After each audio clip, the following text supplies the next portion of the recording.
because some of them get extra privileges. It seems like it'd be quite easy for the slaves to keep themselves in line. You know what I mean? There's a system in play. There's certain slaves become, the slave master's right-hand man. You know what I mean? And I think that probably happened a lot. Psychologically, that whole group of people, they identify as that then. Yeah, for sure. I can appreciate where you're coming from there. That sort of the hierarchy of the social order, and you can bring some into the like if you're the slave master, you bring a couple of your slaves into the inner sanctum, and then you use those slaves to then control the more like rebellious aspects, for sure.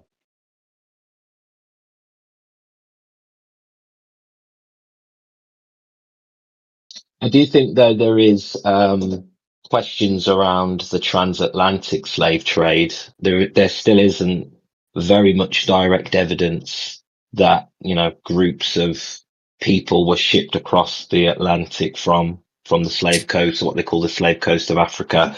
I think it probably played out a bit different to the image that most people have of that time period, to be honest. So what is it like? What do you mean by that? There's no like you're saying. Like I don't understand what you're saying. Well, so just if I might just quickly, what do you got there? You've got a bunch of people that look different to another bunch of people, and you might use the fact that they look different within a certain like geographical location to say that, like, I mean, those people that look different, that they're identifiable, sorry, and thus, like, sort of, you would use that as a technique to, like, industrialize a sort of slave, because they're so much more identifiable. Like, it's just like the idea of like wearing a prison garment or something. They're in fluor orange at that point. They stick out. Like so in a society.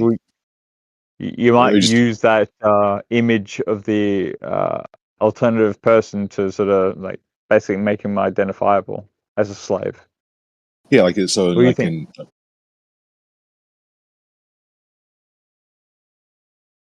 society, like like it. So like in society, like in America, where most people were Caucasian, and you had people who were enslaved that were black, it was almost known if you were black, you were enslaved. Is that what you're trying to say? Like it is like. I don't guess. I'm trying to ask like what the statement is about the transatlantic slave trade.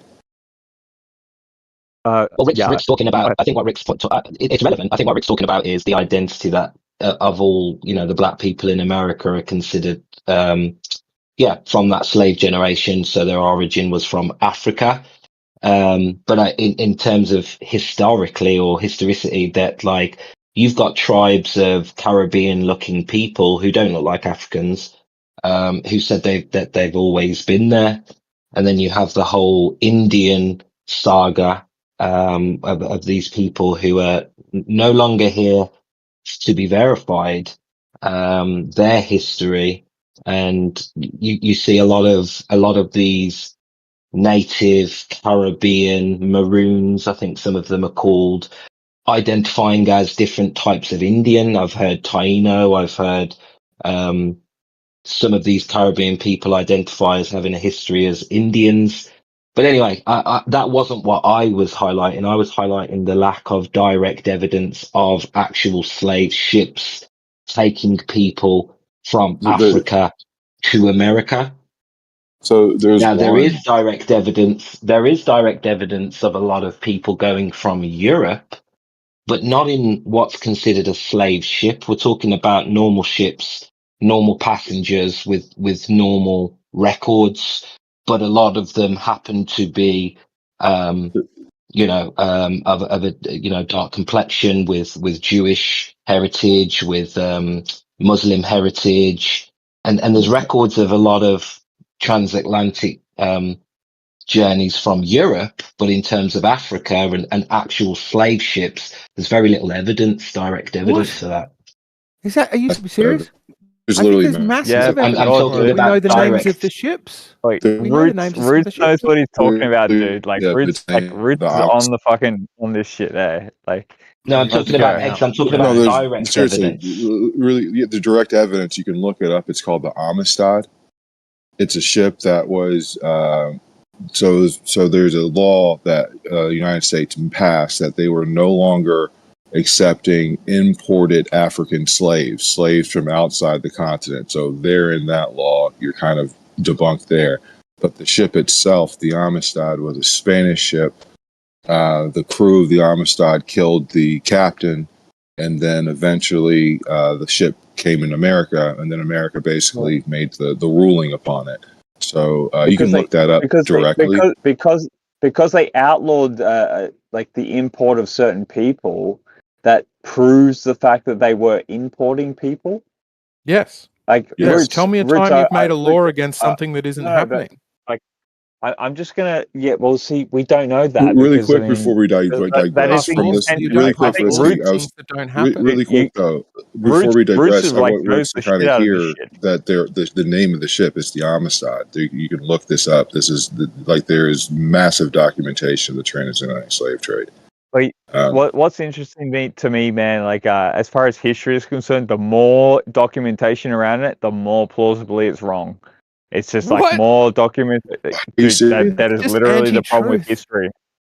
No, that's the problem with history. That is literally the problem with it. Like looking into history in that way is that is literally the wrong. That's why I'm like interested in Root's proposition.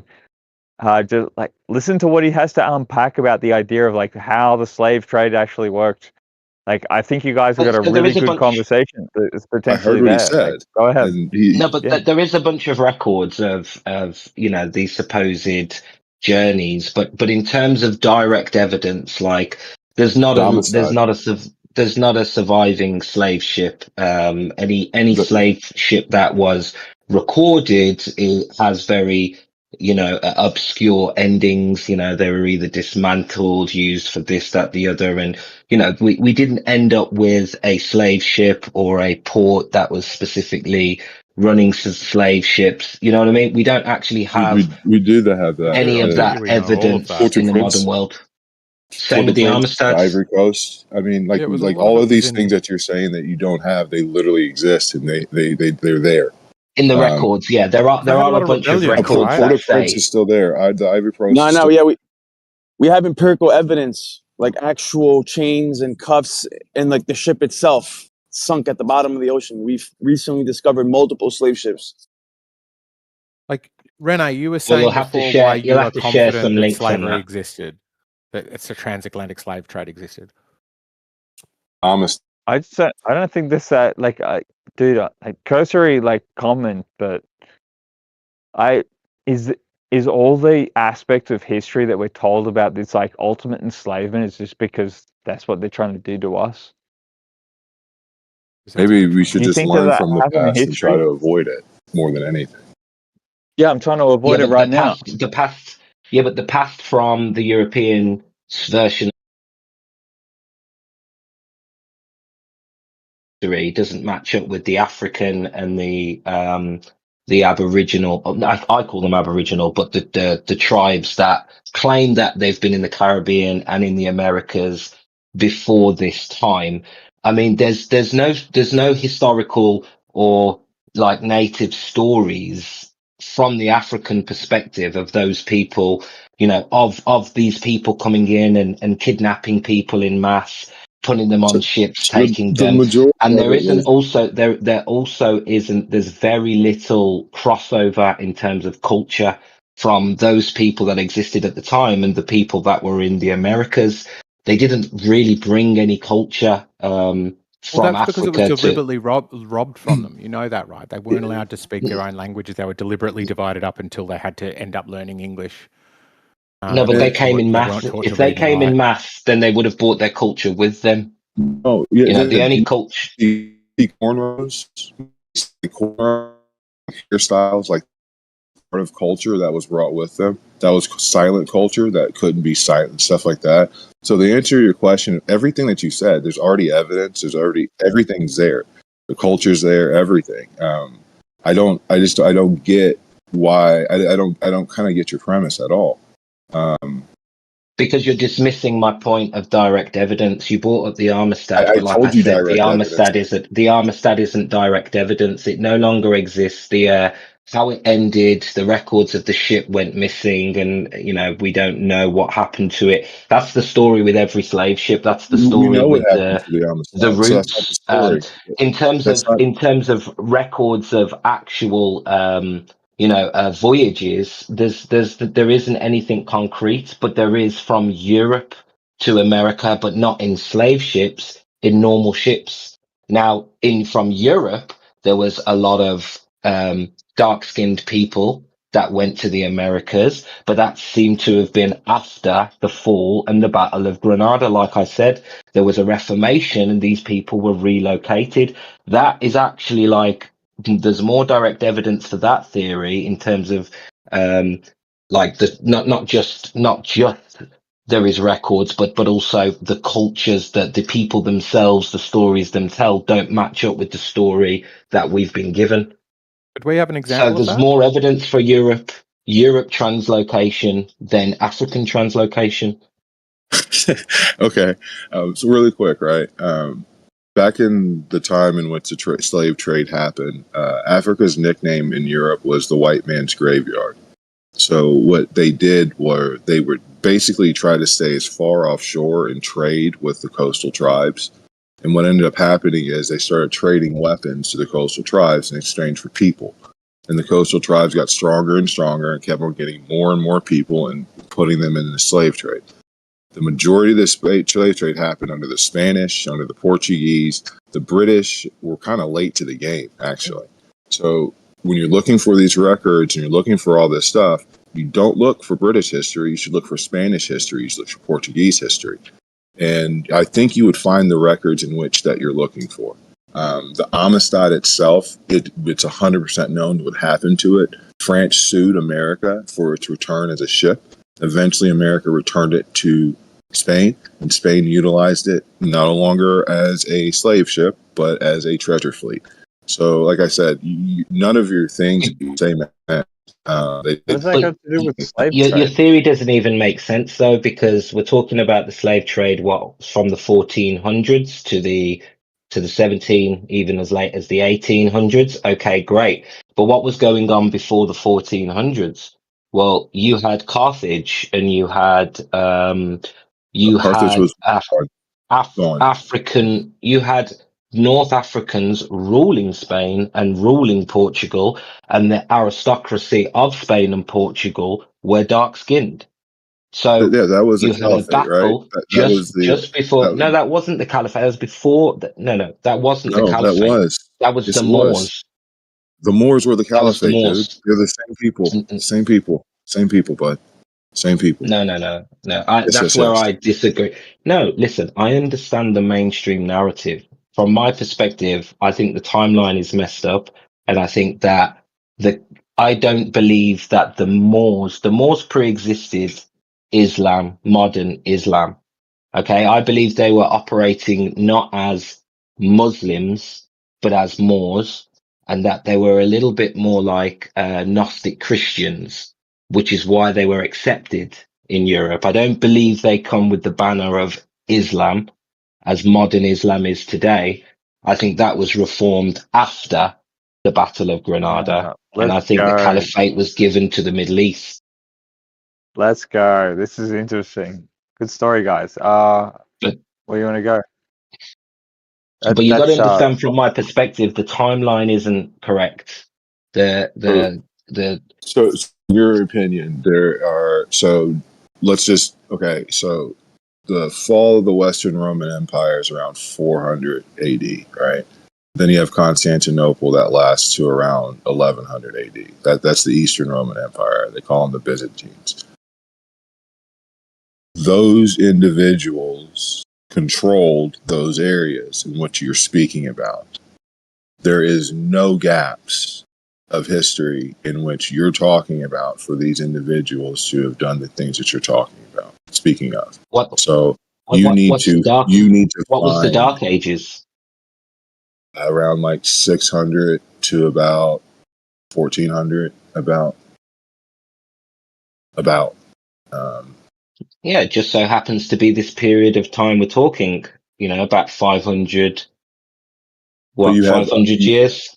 But that's why I brought up the Byzantines, right? So they were basically the Romans. They're just the Eastern Roman Empire. They kept the same meticulous records. They talked about those same lands because at one point they were all Roman lands and they had planned to try to recapture them. So, like I said, there is no place really for what we're talking about to be. There was very few written records in that time. You're making out like there was good written records during the Dark Ages. There wasn't. Very good record keepers. You literally see was in a fucking sewer system in Rome because they used to use urine for things, and so they had the amount of that was there. Like, there's so many. You can read Julius Caesar's diary from the night before he died. I don't get. You can be so good at writing records, right? That you rewrite the records. You're so good at it that you rewrite them. Like you write them into their own interpretation. Yeah, that's what the Renaissance careful with was. This notion. Like, just because they're very careful with their record keeping doesn't necessarily mean it's accurate. It means it actually could be manipulated. I believe that's what the Renaissance was. The term Renaissance, the rebirth, that was the rewriting of history and the reorganization of society after the powers that be fell, which happened to be at that time in Europe, the Moors. The Great Reset. And they had an order. They had a way they were doing things. They had all sorts of stuff that was outlawed and banned, and deemed as heretical. And we got Christianity. So that's where the ecclesiastic records became our historical records. This was all to rewrite history, and because history dictates who owns land. And if somebody lost a war who owned all the land, but then you don't change the history, they have a birthright to that land. So there's lots of incentive for them to rewrite history during the Renaissance. Just so happens we had a dark age during that period, so we can't verify anything. But you use the term dark age doesn't mean there's no records. It's just there's not as many as there were prior and after that period. That's kind of how they say. It's not that there's no records. You realize that, right? That's where you mix all the culmination of the recipe of the stories and where they arrive at. Like the Dark Ages is like a kind of like we can twist and warp the terminology. But there's like the Dark Ages is like that, like dark matter and dark energy proposition.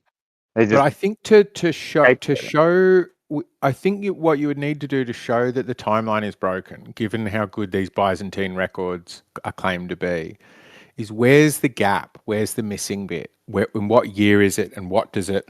Because it would leave telltale signs, right? Suddenly cities would change hands, or whole languages and people groups would have we don't know moved how the pyramids were built. We don't know how the pyramids were built. We've got a lost aspect of that technology, right? It's up for contention. The pyramids part of this lost time? No. But what I'm trying to point out, when I'm trying to point out there is we've got a lost you would expect to find the blueprints in history. That's what you're expecting to you think you know that, but we don't have that for the pyramids. We don't of history seems to be we don't even have that. But eggs, we don't even have that for the Byzantines. We don't even have that for the Byzantines. The Byzantines had a dark age themselves. I think it's 600 to 800. Yes, they did. No. They fucking did. This is mainstream. There was a famous silence. The last chronicle written by a historian was 630, and then there wasn't another one until the early 800s. It's called the Byzantine Dark Age. Yeah.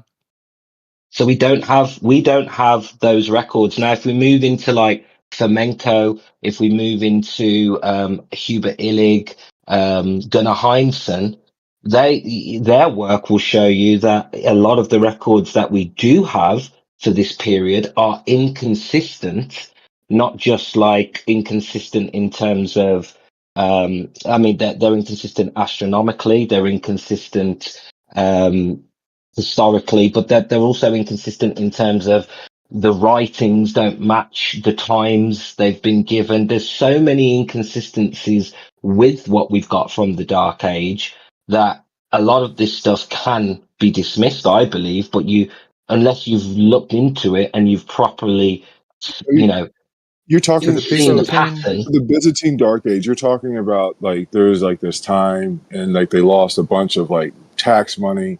Then there's like a massive amount of plagues, and the number of records they made were less during that time. That's what you're talking about?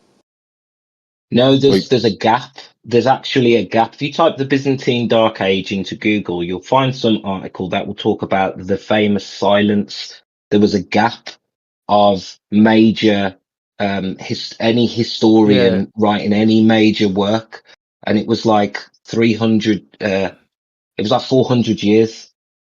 Plague cycle. So what I've got is it's from 630 to the 760s. It was transition between late antique, early Byzantine period and the medieval, middle Byzantine era. The Dark Ages are characterized by widespread upheavals and transformation of the Byzantine state and society, resulting in a paucity, which is not much, a paucity of primary historical sources. So yeah, exactly as you're saying, people weren't writing much about them much. They weren't doing much. Mainly why not? People just stopped writing? Like they lost interest in writing, or what happened in that time? Sometimes we write a lot about Sydney. Sometimes there's not much writing about Sydney.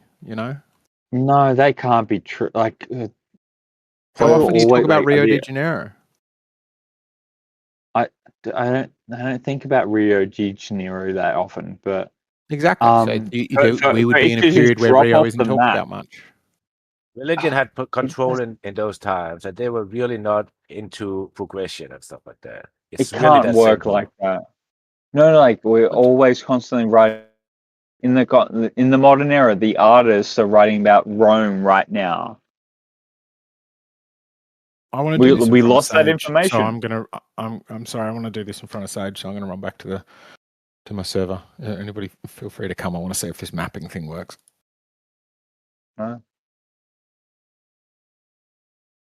I think that's a really interesting argument overall. We've lost massive aspects of our history.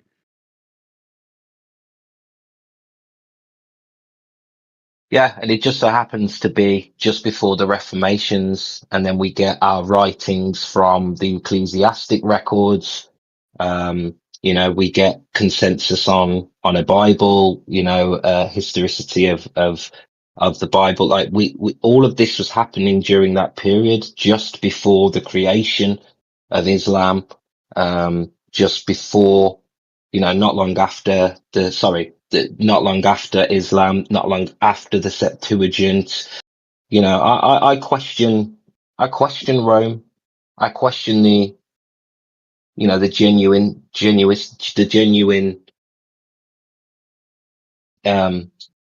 direct evidence that we have of Rome. I think they've been merged. I think you could merge Rome and Greece. If you remove this time, like a lot of the historians are saying, like your Fomenkos, your Illigs, your Heinsons, if you remove this time, Rome is just the back end of Greece. Yeah. It's interesting you say that. I've kind of floated that idea into the back end of my mind. I don't know, I haven't got any in-depth knowledge of all this stuff, but like Greece, Rome connection, I don't know. And you have got records, so you've got all these names of tribes in Europe, like Merovingians, the Carovingians, and there's gaps in between them, and what you find is the name of the tribe changes. We can call them tribes just for the sake of it, but the culture doesn't. It just stands still for 200 or 300 years, and it's like they pick up exactly where they left off. No evolution or changes in language, no devolution or changes in language, no The system, the political system that they have, those positions just sit vacant for a few hundred years. Then all of a sudden they remember how to fucking operate as a society, and then they just pick up again. And not to mention the copy and pasting. There's two tribes, I can't remember, but I could find it for you. Two tribes in Germanic tribes in Europe in the Dark Ages who had the same battle on the same frozen lake at the same time of year with no land lost or won, like 6 times over the space of 100 years. It's like, you see these patterns, how many coincidences become a pattern? Do you know what I mean? These patterns are all across the world during this very specific time period where everything goes black. Yeah, true. So, you're a witness to the notion of these multiple sort of wars that are seemingly like where have you read that document somewhere or something? Like they're happening. I've heard this That's from Illig. Generally, that's Hubert. Yeah. That specific story about those the Merovingians and the Carolingians was from Illig. Hubert Illig.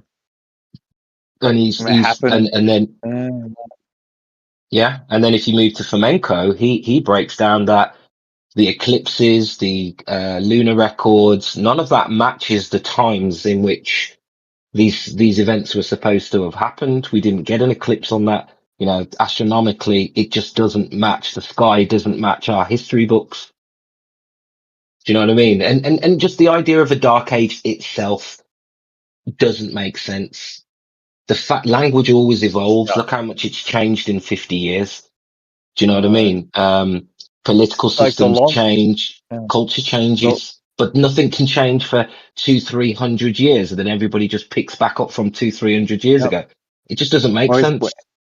We're supposed to be really good at record keeping, but we don't know how the pyramids were built. There's something odd going on there. It's like we're supposed to be like progressing into the future. We're more sort of like technologically orientated, and it should suggest that you should actually know your past to know where you are. And essentially, we don't know the past. Like, this is completely lost. Well, if you want to hear it, I've got a short story that can help put into context a little bit what happened. I think, and it's very hard to place it exactly in the timeline, but these events are true, and this is what happened when Alexander the Great conquered Africa, Egypt. He left it to Ptolemy, one of his generals, and Ptolemy, who is known for the globe model, known for the Septuagint Bible, he basically was trying to, and if you know anything about Alexander the Great, he was into syncretism. He would synchronize the Greeks' belief with the native country's beliefs to try and get that kingship. Ameliorate them, sort of for sure. Yeah, but the big problem back then was it was all lineage, right? So a foreigner wasn't ever supposed to be able to take the throne of an African country because most of them worked through this kingship way. Anyway, long story short, that like when he took over Egypt and Ptolemy became the leader of Egypt, the first pharaoh of Egypt from the Greeks. They eventually, there's more to the story, but eventually, they tried to synchronize the religions, and the priests were against it. So they shut down the Egyptian temples, and they basically removed all the scrolls and put it in a repository, which eventually had an outhouse built on it, which was called the Library of Alexandria. And it was only after they took all the scrolls that we get the emergence of the Bible, the Septuagint Bible, which was commissioned by Ptolemy. So what happened then was a lot of Egyptians left. They left Egypt, and this was like your precursor to, warring factions within Christianity. That's what some people would say was, like Islam was created because of what happened in this situation. But at this point, there was no Islam. It was just a disagreement on, the character of, the way that they represented the way they presented the Septuagint Bible. So to cut a long story short, these guys went east. These were considered the first Arabs. And then you get like a resurgence after this X amount of time later, where now you've got these people that we identify as the Moors. And when they come in, they were welcomed with open arms in Southern Europe, in Carthage, what was known as North Africa, and back in Egypt, as kind of, trying to reestablish older traditions. So I think that gives you a bit of context there with the kingship and what's needed to rule Egypt, what's needed to rule the African nations based on the resistance they were getting from the religious leaders there and the population. They had to basically change things, and the history had to change. And I think you can see parallels of not parallels, but you can see indirect evidence there of how Islam came to be potentially. How So I think Islam came this to be. this was a precursor, and I don't even think it was intended that these Arabs wanted to create a new religion, and that's just my opinion. But what they started, I believe, became Islam eventually, but they lost that battle of Granada, and that was the end of the Moors. That was the end of that rebellion. But I believe that rebellion started with Ptolemy, and it doesn't make sense in the Scaligerrian timeline of history, because you're talking about 1,000 years. But if you remove the Dark Ages, we're talking less than 200 years gap between these events. So I don't know if that helps. That can help put into context. You remove the Dark Ages, that's how the story plays out. Without the Dark Ages, it goes from Ptolemy to the Bible, the globe, a rebellion, a Dark Age, and then what we get today. So what the notion of like when the Colosseum was built and like that of like the essence of Rome, that was actually like that's more modern than what we think it is. Like they created all these years in that middle of it. I don't think Roman architecture is attributed to. I don't think all the architecture that we consider Roman is Roman architecture. I actually think that the story of the Romans was needed to justify the architecture, because there's similar architecture pretty much in every corner of the earth. Yeah, that's so. I think it's pre-existing architecture, but it's not as old as we think, because there's at least 1,000 years potentially that has been added into the calendar. So it puts us closer to the biblical days. But I think this architecture, most of this architecture was already there. And I think even the identity of the Romans themselves could have been taken on this idea of Roman soldiers and the warfare and some of the stories, the Iliad, the Odyssey. I think these could have been older stories that have been attributed to a group of people we're calling Romans to fill time, but also to give that right. Do you understand that right? Because kingship was a problem for the Greeks back then. Sorry, kinship? In terms of conquest, is a problem? Kingship, like being able to rule as a foreign leader, was really hard, especially in Egypt and some of the African countries, because of the way they had kingship.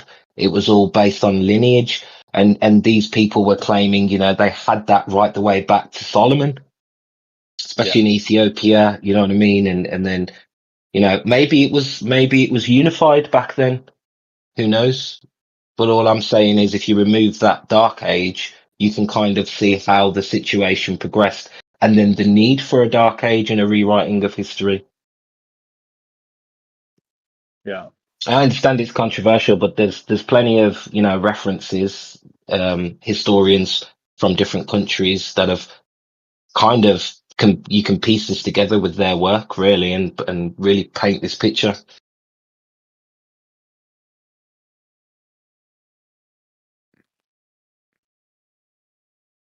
Yeah. History is up for grabs as far as I'm concerned, at large. It's a story we tell ourselves, so.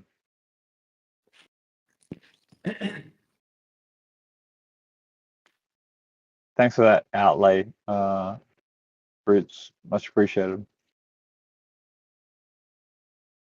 Yeah, no, nice to be able to share it. Don't get to speak about these sort of things very often, so it's good to be able to share stuff like that. You're not going to get some pushback or something. I mean, it's a very niche sort of idea, so yeah, at large.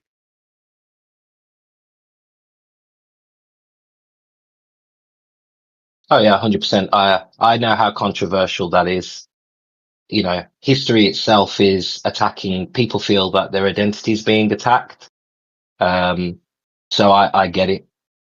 So it's not very many spaces I feel comfortable sharing. But I mean, you can look up everything I said. You can look up the story of Ptolemy. Do you not think it's interesting though how this Ptolemy character, who's so central to the change, he's the creator of the Bible. He's the creator of the globe. He's the creator of the Library of Alexandria. He reorganized Egypt. He was the owner of every ancient scroll. He created I think repository called the Francis Muson on the Bishon. I think Francis Bacon is the real crux of it all, like that personality, the Francis Bacon. But you're saying Ptolemy. I've heard that terminology before. Apparently recreated a model, but yeah, there's maybe more to that character that I'm not aware of, which would sort of align with yeah. Well, it's mainstream history. It's mainstream history that Ptolemy created the first geocentric ball Earth and commissioned the Septuagint Bible. I think it was his son actually that commissioned the Septuagint. The way you talk about the character of Ptolemy is more to me is like a social social engineering. Like it's not a sort of like a mathematical kind of guy. Oh, mate, Ptolemy was a multidisciplinary. He was multidisciplinary. He's been I can't remember what else he was famous for, but he's done so much and created so much that changed the status quo of the world at the time. He was a reset just on his own. See, Francis Bacon's a very similar way that I think of Francis Bacon as well, as far as like that character. Doesn't get talked about much, but formulaic and the proposition that is the new sort of like, I don't know, what would you call it, like modernistic sort of paradigm. Like Ptolemy, I'll go look into Ptolemy a little bit more at that point.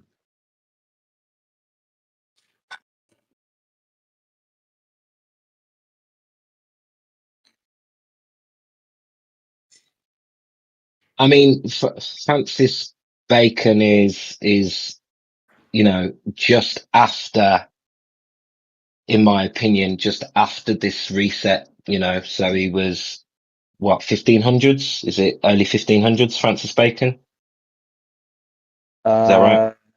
Yeah, early 1500s. It's the Tudor period, as far as England is concerned. Yeah. Right. So this is just after the Renaissance, right? So this is the recreation of all ideas, and there's space now for people to inherit work, redistribute it, rewrite it, and claim ownership. So whether Francis Bacon was just one of those really important statespeople who was selected to be the father of, scientific method and whatever else they attribute to him, in my eyes, it was, well, the scientific method goes back to Hippocrates. You know what I mean? And it's just a rebranding of the scientific method, but in it goes back a to modern it, way. but yeah. It's the connection between Francis Bacon and Shakespeare that is the ultimate sort of proposition. Being that Shakespeare is the like, what would you call it? The model of like storytelling. Like we still learn storytelling of sort of Shakespearean plays in them, like through what you call it, like education system. There's something going on there to me that it's sort of, I don't even know how to describe it.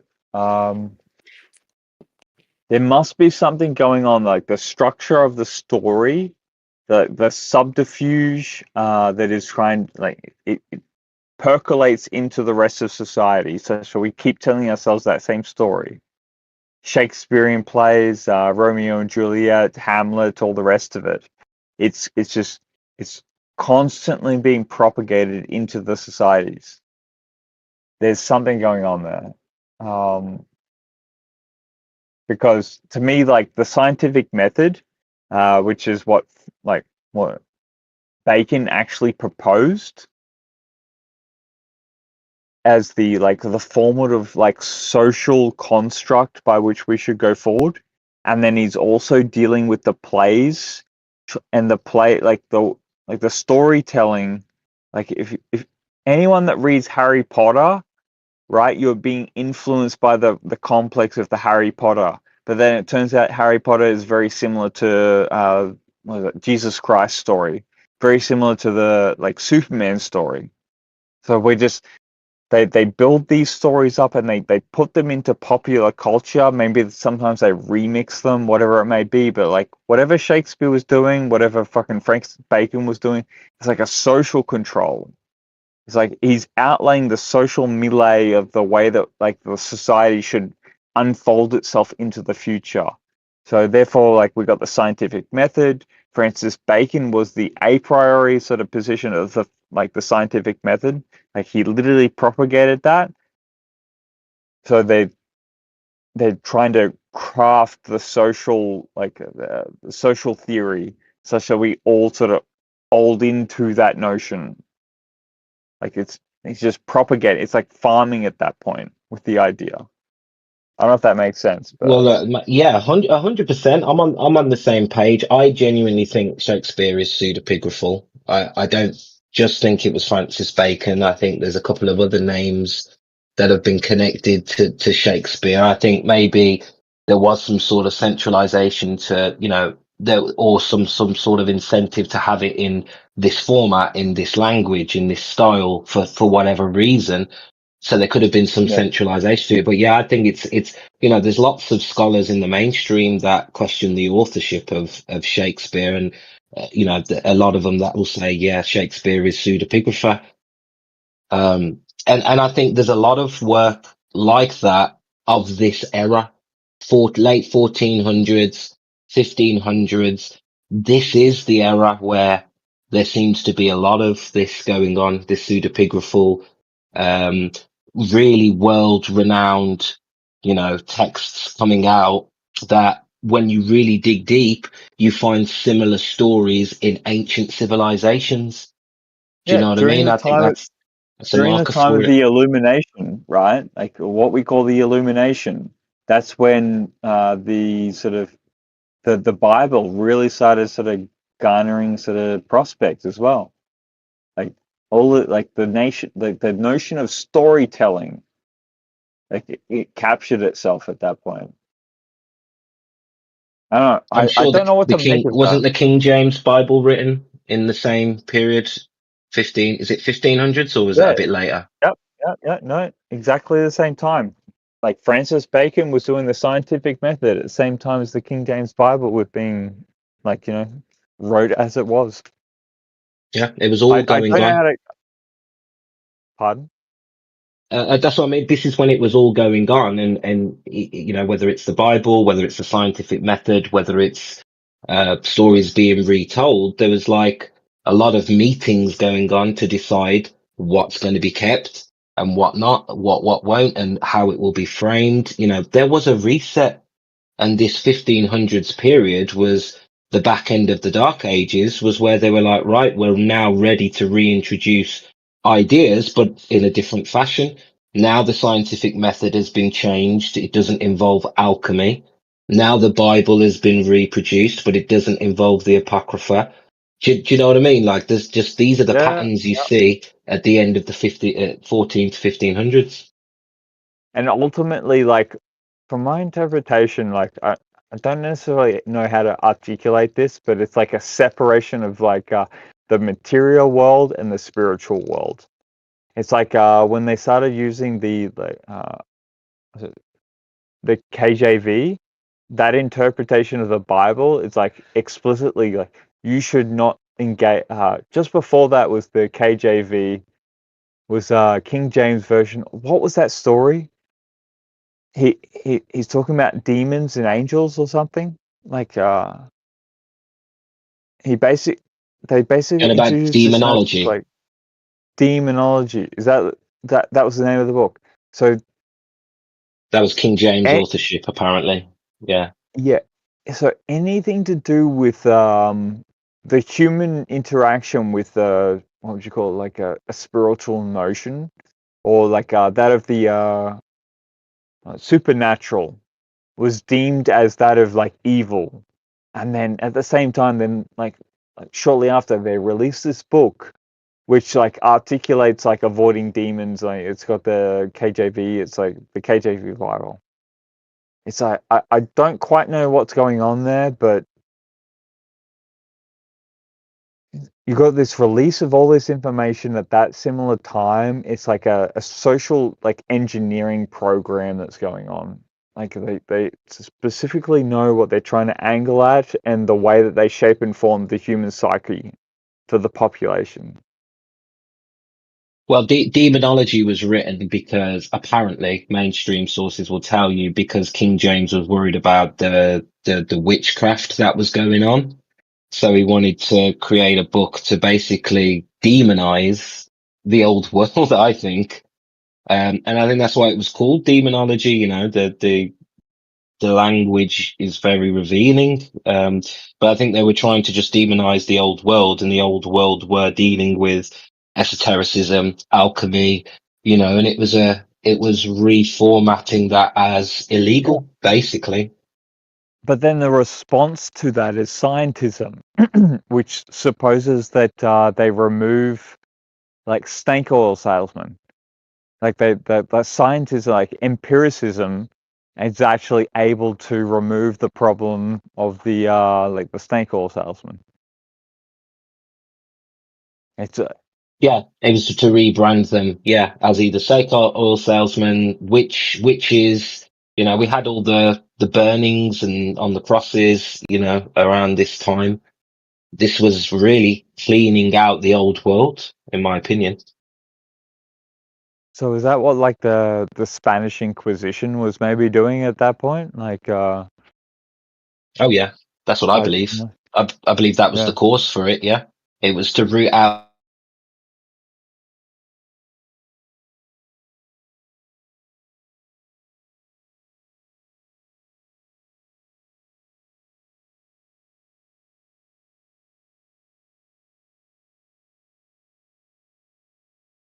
it was about the stars.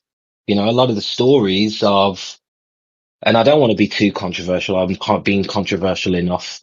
I don't want to just keep laying it on, but I think, you know, they wanted to stop astrology. They wanted to reframe these very true principles that were taken from astrology and alchemy, but reframe them into literal stories. And then, you know, you make analogies and they work because, yeah, this is how the world works. But they don't want you to see, you know, that actually this, in my opinion, that this whole realm or world or whatever is more connected. You know what I mean? Because I feel like we're more controllable in the format they gave us, and they probably knew that you couldn't control these people because of how they saw the world and what they understood about the world.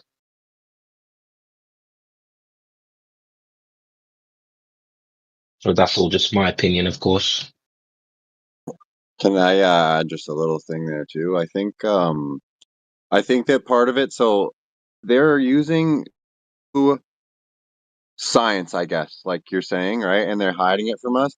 I actually think that the reason they hide it from us is, well, there's a lot of reasons. One, because they've reset society and actually handing things back to us, but not to go down that path. Sorry, I'm done with the coffee here. The They're trying to demonize that type of energy and the free energy movement, and what they do is, since they're mostly evil people using it, they tend to have like evil side effects, but if good people do it, it's like 10 times stronger. I'm trying to just be very vague here so I don't go too into depth, right? But so what they do is they go, oh no, look, this stuff's evil, like don't look into like where the stars are in the sky, don't look into, like the numerology that we're using and stuff like this. They're not actually bad things. In fact, even if you go back to, let's say, angels or whatever, bringing them down, these things down, Prometheus type thing, it's always them bringing down a technology that was from God already, but the timing was a little bit off. So it may be, you got to figure out what the timing's off for. I usually tend to find that humans' egos are too big to be doing these things, because once you start seeing yourself doing good things, you start thinking it's all about you, but you don't understand that it took all this time to meditate and think and let the world kind of, I think God, but the world can be an explanation for everyone, kind of show you the truth of things. But I really like with what you were saying there.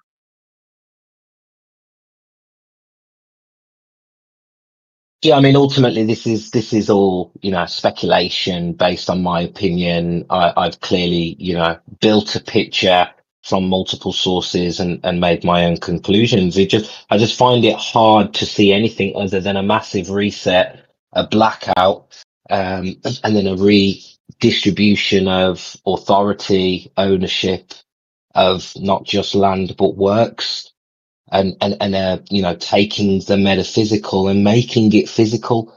The idea of God's son before this was literally the son.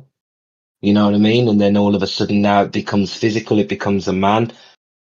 And I just see that in every single corner of that period of history, physicalizing the metaphysical. And I think it can be an awkward I see where you're going. conversation. I see where you're going. It That's an can be an interesting awkward, thing. yeah. I would say that, at least with my personal beliefs, I actually think that like one was telling the story of what's coming, similar to how like the Bible prophesies what's coming along lines too. So I think the stars tell the same story. Personally, that's just where I'm at. But I really like what you're saying about them changing it to metaphysical. I actually think, regardless of whether you take it as this literal sun, SUN, SON, or whatever, the message is still the exact same, and it's still teaching you how to be the specific person that you need to be in order to Right. become the type of person that you are. So whether you want to be esoteric about it or exoteric about it, you will still be able to intake that message biblically. Or whether you want to listen to the old stories, you just have to you'd have to sift through a lot of I don't know, Homer probably. You'd have to look in the Odyssey. You'd have to look at more poetry before, God wasn't as accessible, let's say.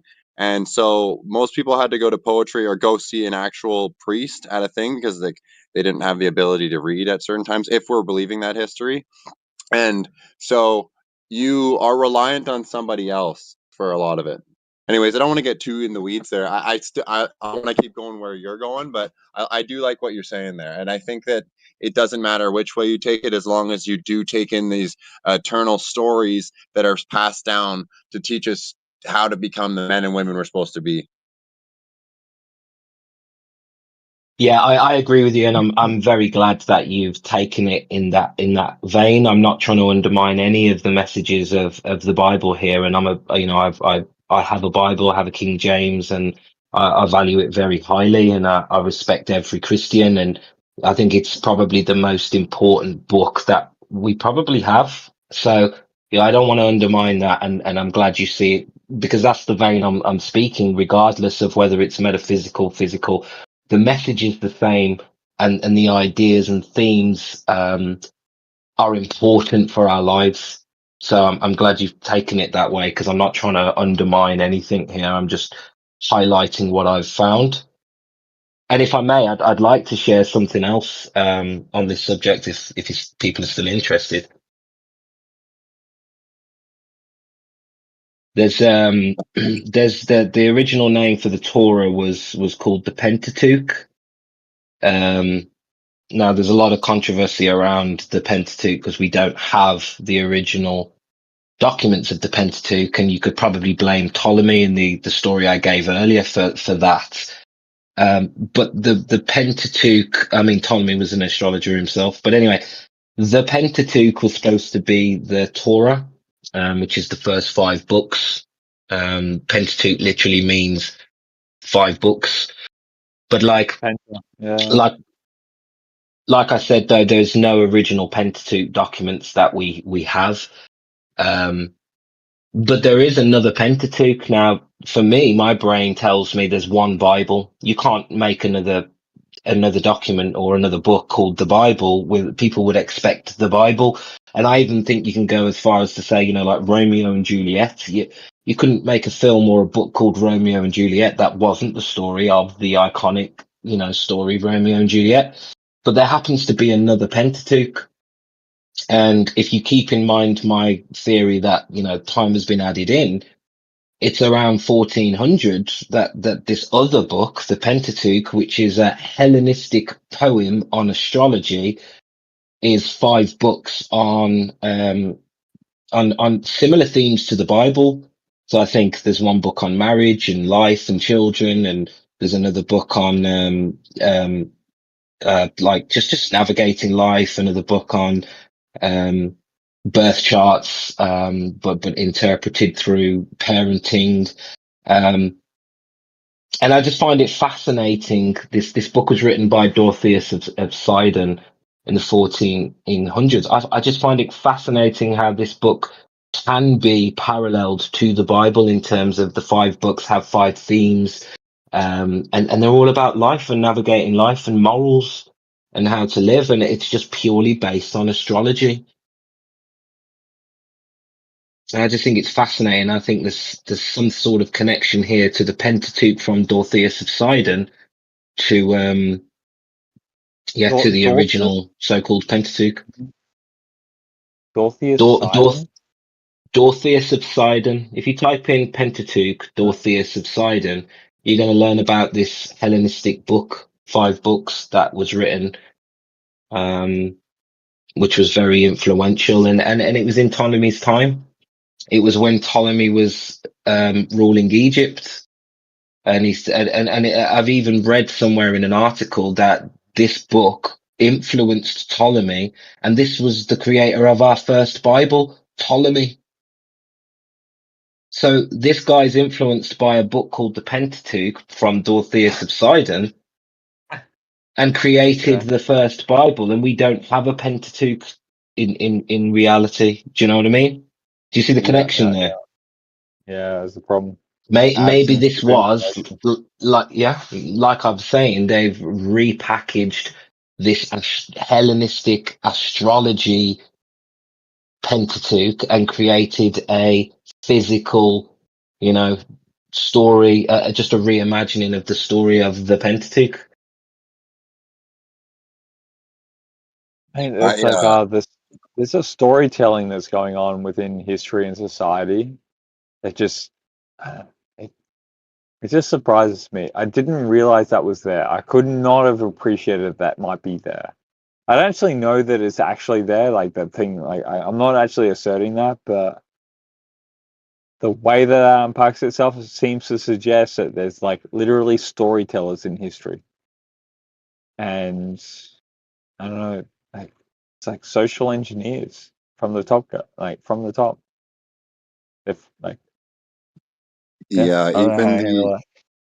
even the space story that we're talking about is a myth. Like they're still writing myths today.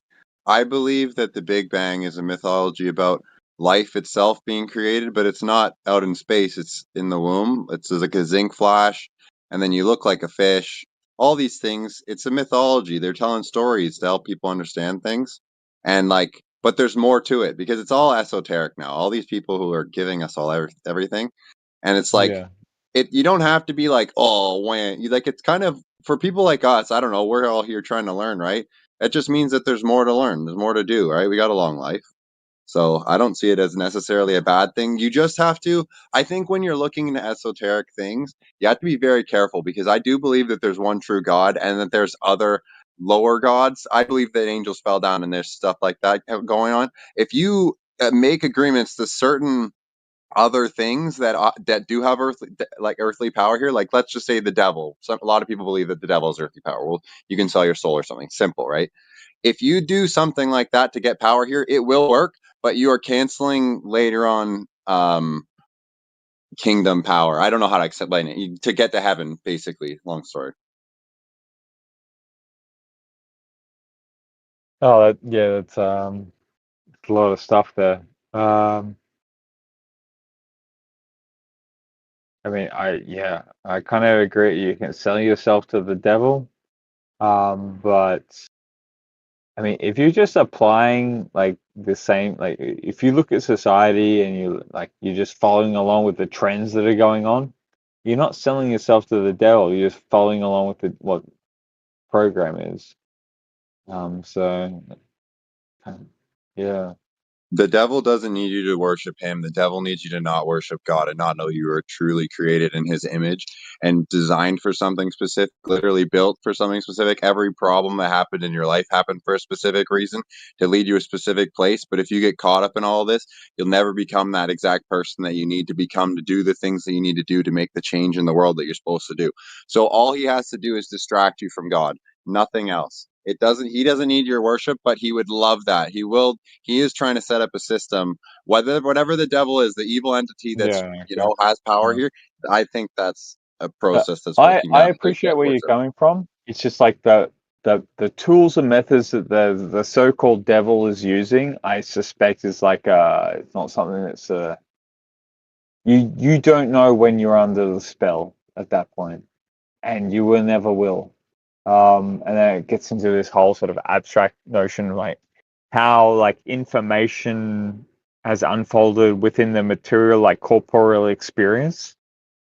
How is that unfolded? And then like, what is it at that point? Like, I mean, was the Roman Empire really the Roman Empire as we understand it, or is it just like a construct that we're sold the notion that you know that that social infrastructure was always there, and like they're trying to lead back to it or something.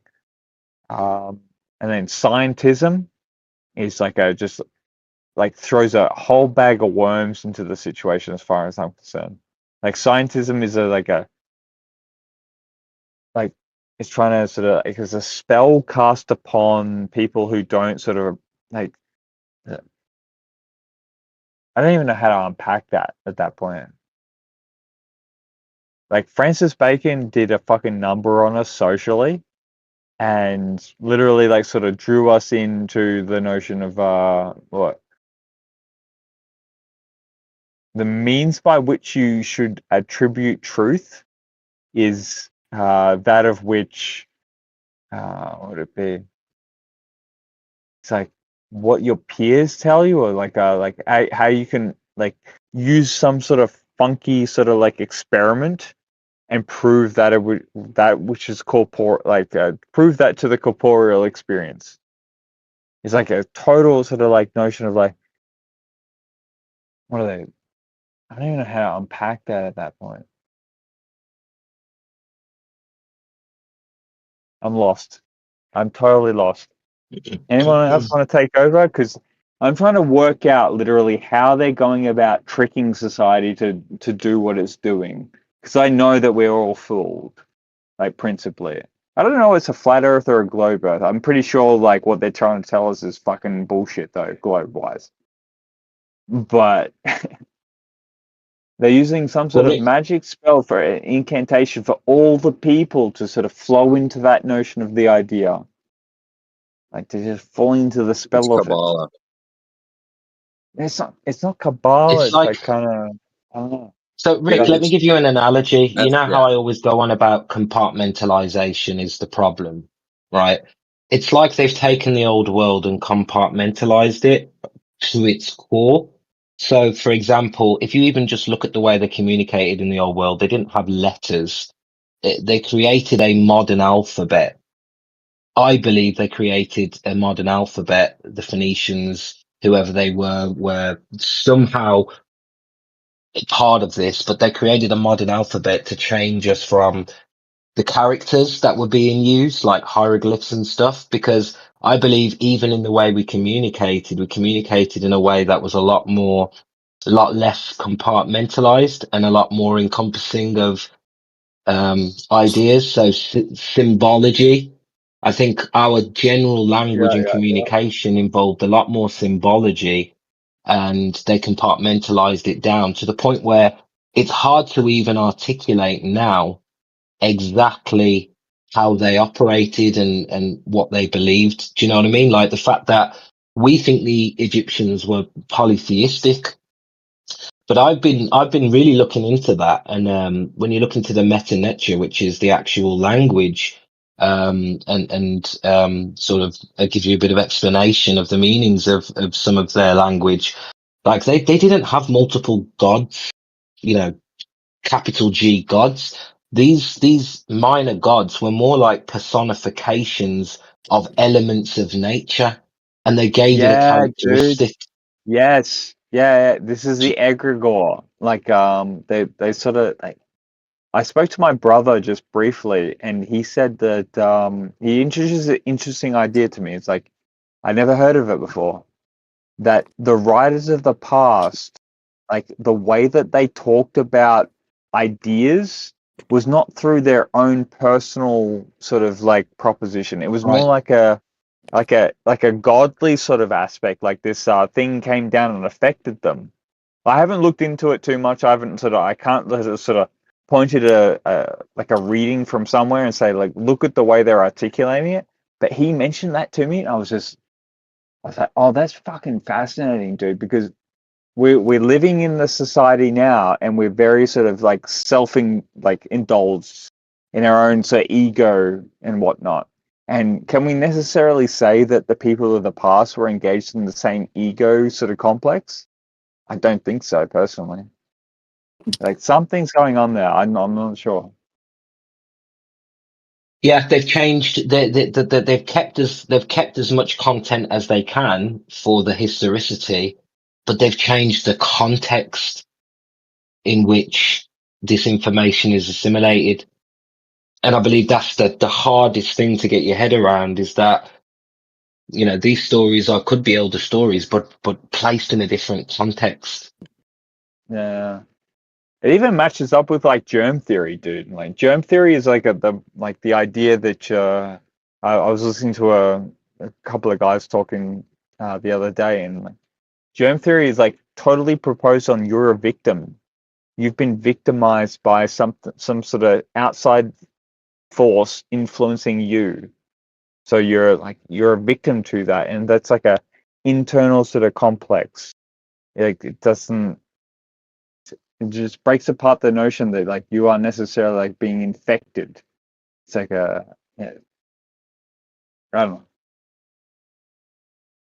Right. I Yeah. feel like I feel like a lot of this stuff would have been easier when they weren't poisoning literally everything. Like, bro, like everything, literally everything is poisoned. Water, food, plants, your clothes. Like we wear plastic clothing all the time. Like everything is poisoned now, and like a lot of people don't even touch grass, man. Like I mean, like they're wearing rubber shoes and stuff. There's a lot big difference that happens when you're just literally simply out in sunlight and touching the ground and not getting poisoned. Like you could work a very hard lifestyle and your body could thrive. Our bodies are so like retarded in the actual sense of the word. Um, they've been slowed down, and all processes of natural abilities have been changed. And I actually almost don't think that they hide as much as we're saying. I actually think they're telling you blatantly to your face, but they've actually steered our brains with propaganda in a way to think that in a way that it'll just pass by us. we wouldn't actually understand it, because Yeah. right now we're getting into the stories and we're breaking them down and we're understanding them because we've taken a little bit of time, right? And it's just like the eyes to see, ears to hear kind of thing. You actually kind of have to see the symbols for a while. You have to start seeing hand gestures, whatever it is that these tells of people, and like to see where they're from and who's telling you to do what, you know. It is hidden in a way, but that's the whole point of esotericism, is that it's kind of right in your face at the exact same time. Totally. Yeah, for sure. Spot on, dude. Yeah. They're making signals, right? They're signaling other people who know these things. So once you can get into knowing all the symbols and what they mean, like the hidden words, I guess, like if you know what legalese is, like, you know, you understand something in a court is not understanding something the same in like English, right? So they have these different words that they're using, and like lawyer talk. So if you can understand the lawyer jibber jabber, then you can kind of see through what they're doing. Like, you know, these guys literally put up obelisks everywhere. Like those are giant penises they're putting up.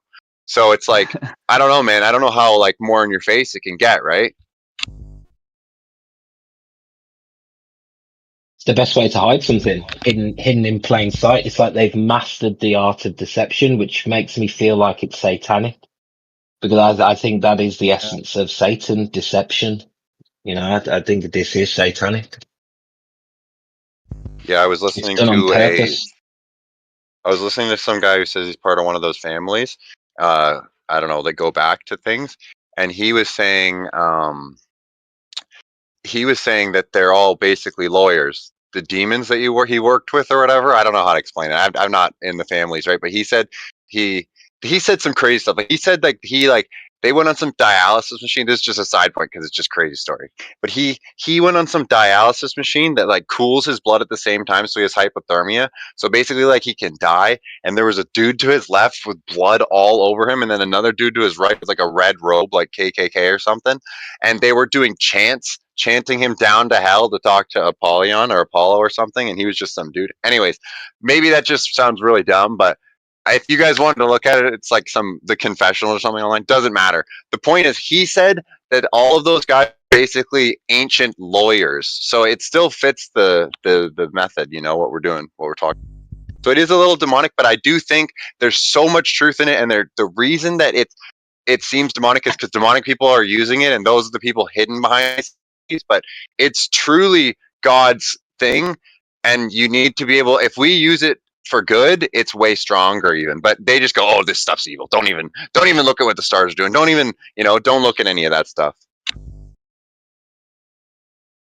Would you Yeah. mind So I mean, sharing that video in the side chat or the text chat? Yeah, I'll grab it. I'll send it. There's actually a few in there, but I'll send one of them, and then you just can look through the page. Its name is Nathan Reynolds or something. So Yeah, appreciate that. Sorry, Rick, what was you going to say?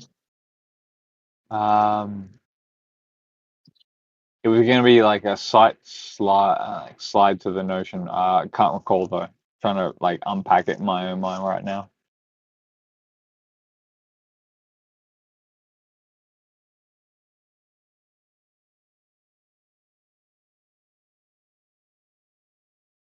I think these conversations are healthy though. Like, it's so easy to say, oh, that bit's true of history and this bit's true, but that bit's not true and the earth's not a ball, but the historical records are correct.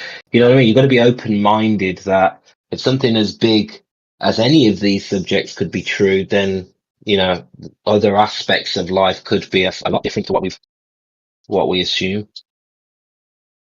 People feel safe Definitely. with historical records, and I don't know why. I don't know why people feel so safe and comfortable with the historical records. I just don't get it.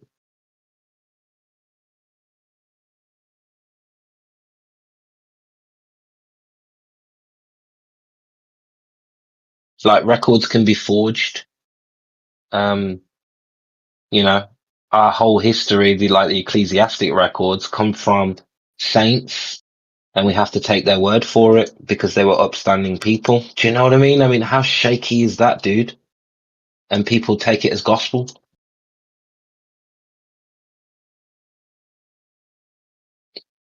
or people have an issue with I going just against posted it. that. Yeah, thank you, dude. Save that. Sorry, I couldn't hear much of what you were saying there. You might give me a little. Well, just Actually, a you guys just question. keep going, and I'll jump into it. Well, a question about that. If the written history is incorrect, how do you come to the conclusion that it actually is? Is there anything written that would be an alternative to that? Well, I mean, the history is different in every country, right? Ethiopian records don't match European records. Hungarian records don't match European records. Russian records don't match. Although there is an agreement on the ecclesiastic Scaligerrian timeline, a lot of the variances in these other countries kind of contradict that timeline, but it's not being addressed.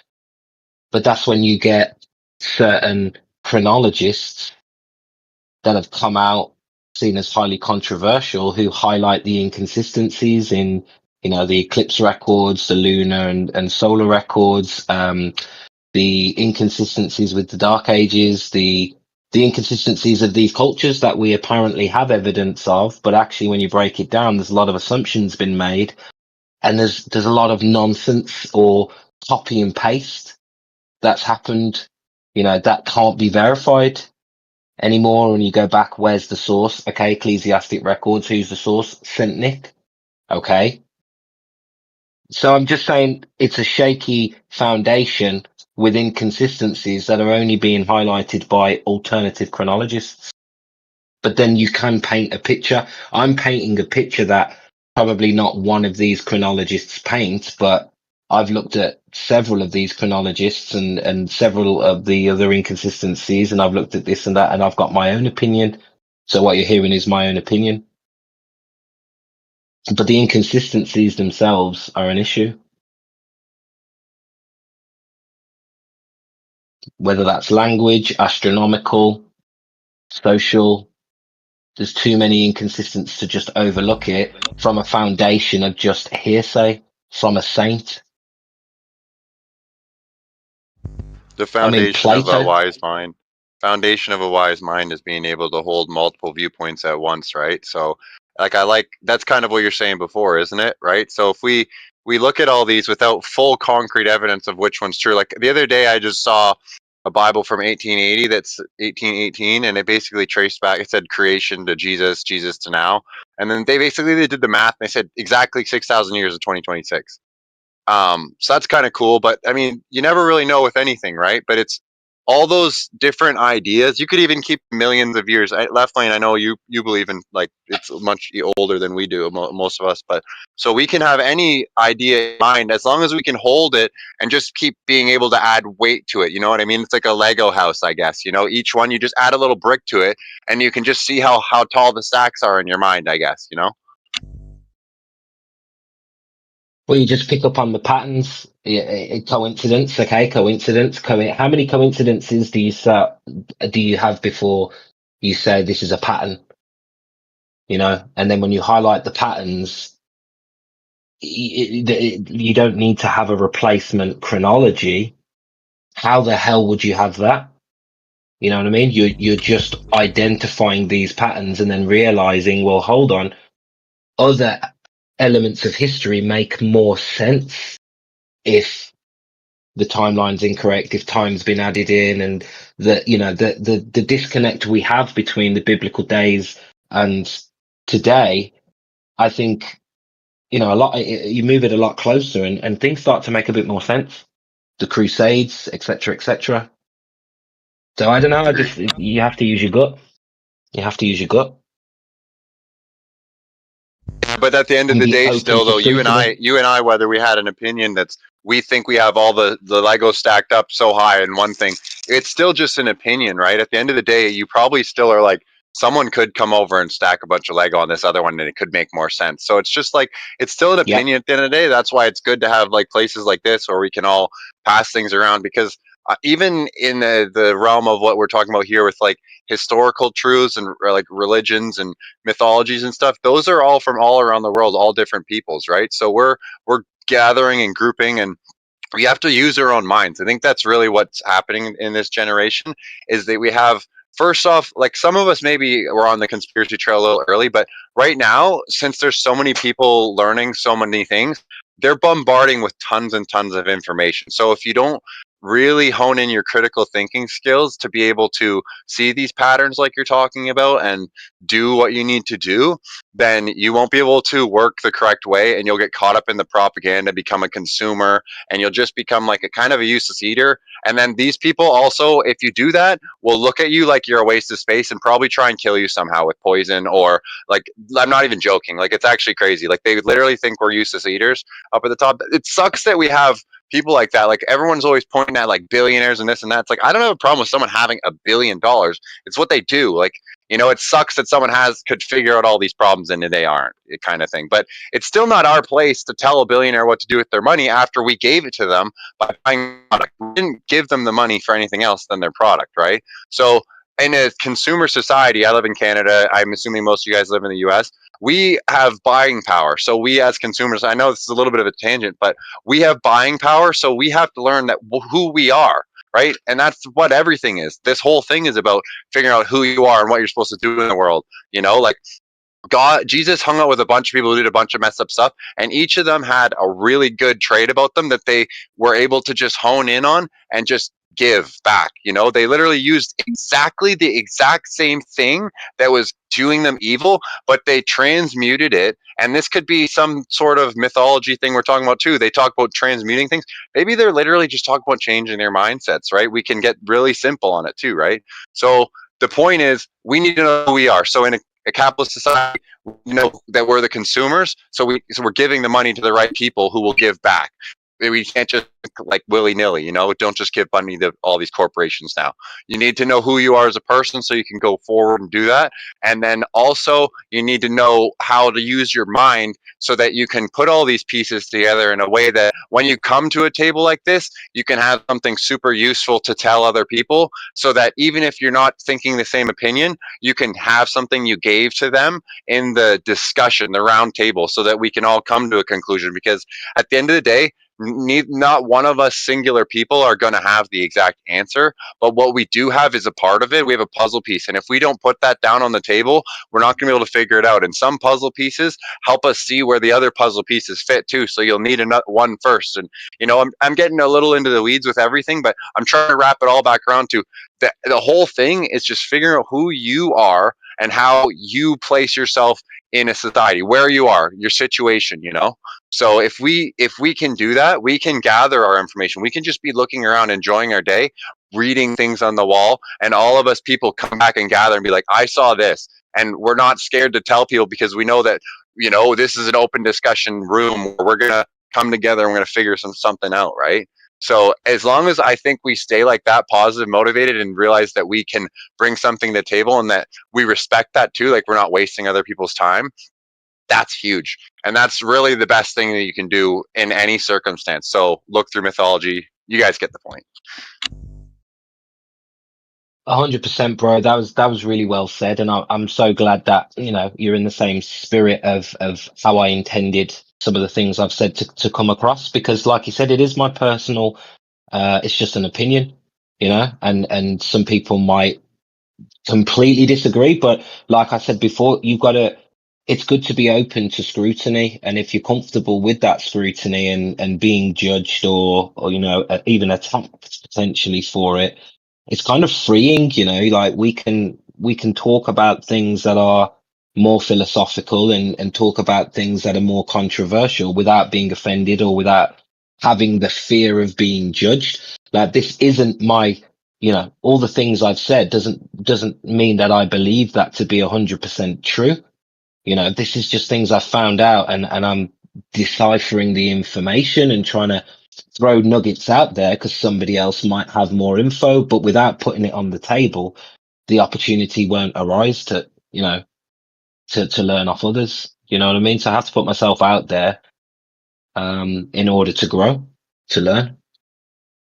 And I'm open to the fact I could become completely wrong with my own personal opinion of what I think, how all this has played out and the reasons why. Could be. But happy Truth to doesn't be fear wrong. investigation. Yeah, happy to be wrong about it. Now, I wish we didn't live in such a deceptive world. I wish things weren't as messy. And in my mind, with the timeline issue, it gets a whole lot messier. You know what I mean? It gets very hard to put things into perspective, into context, into a timeline. Very hard. I don't want things to be that hard. I'd rather life to be easier, but you follow the info. Yeah, one I find that keeps me focused on, if we're like, I obviously believe in the Bible. It says in the Bible that he's lighting your feet. He didn't light up the whole room. He's lighting your foot one step at a time, because it's about faith. And it's really about trusting the path that you're going down. So you can take that in a mythological way if you want, but it's all about just trusting the path that you're on, and really just, like I said, I mean, I don't know, this is just maybe something personal, but you really got to figure out who you are. The little traits that have been around your whole life. There's just one thing that I always think about. I have an older brother, and we would always go to the McDonald's play place, right? My brother would run in there. He'd smash into the giant French fries, and he'd just barrel, like he'd slide down the slides. I would sit there at the window and I would watch. And my mom says I was like a kid, right? She's like, you would look at where you were going to go, tell me what you're going to do, go do it, and then come look at me. So like, I was always about planning things. I've always been very loud, very talkative. So I have to figure out where those things work. We do those things, man. We're set. And I'm not everyone's gonna be like me, and that's where the beauty comes in too, right? So I think that if we can just foster environments where everyone's able to come, grow, that's the best thing that we can do, man. Yes, sir. When truth doesn't fear investigation. So if we're really here saying we want to seek truth, our opinion shouldn't really matter. It's just kind of where we're at right now, Yeah. And we grow every day, it's like new perspective. Interviewing E1 about this dual pole model, I'd written that off. And then I started looking again at E1 stuff, and then I started going back to Walter Russell, Eric Dollard, even like YouTubers like Tomb of Illumination and Ken Wheeler, and things started to click, and I'm like, holy shit, like I'd written this off, but I had to, I managed to stay open enough to give it another go. And now all of a sudden I have a completely different opinion. I'm not saying I now believe in a dual pole model, not at all, but I'm just saying I'm now more open to ideas and possibilities that I'd written off in the past, and that's the worst thing to do, to just close your mind off to something that you don't know for sure. Here we go. Dual pole model 2026. Do you like the segue? Rick? No, change of topic. I never wrote it off. I didn't go through that process, but I was like considering it. It's like, it is kind of interesting that we'd be like delivered like a third interpretation potentially. It solves a bunch of other problems. It's been around for a while, right? What, the dual pole? Yeah, I mean, it's been around for years, but it's only now starting to be talked about seriously, I think, in the last 6 months to a year. Yeah. What's your presumption on the reason why it's been sort of more accessible?